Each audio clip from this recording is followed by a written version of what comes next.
Hi! இன்னைக்கு பஜ்ஜி தான் போட்டிருந்தேன். சாமி அன்னைக்கே கேட்டாங்க. போட்டு குடுக்கலையா? அதனால சரி இன்னைக்காச்சும் போட்டு குடுப்போமேன்னு சொல்லிட்டு தான் போட்டுட்ருந்தேன்.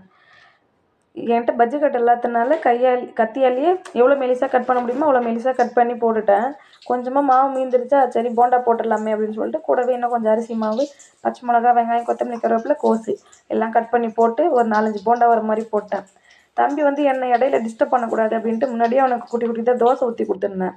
சரி அவன் அதை சாப்பிட்டானா இல்லையான்ட்டு நான் பார்க்கறதுக்கு போனால் பார்த்தா சாரு காயே கவுந்தடிச்சு படுத்துக்கிட்டு காலாட்டிட்டு தோசைங்க பாருங்கள், கையால் கூட எடுத்து சாப்பிடல, வாயாலேயே சாப்பிட்டுட்டு உட்காந்துருக்காரு.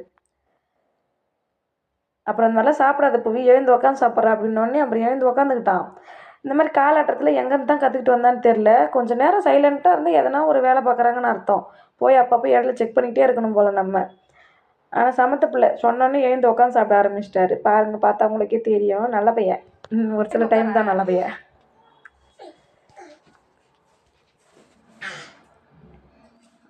எடுத்து சாப்பிடு, எடுத்து சாப்பிடு, சாப்பிடு சாப்பிடு, எடுத்து சாப்பிடு.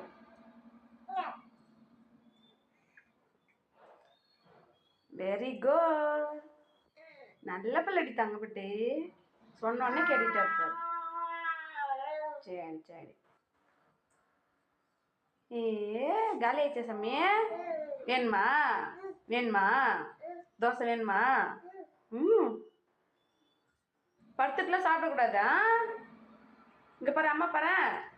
புவே, புவே, படுத்துட்டு சாப்பிடக்கூடாது.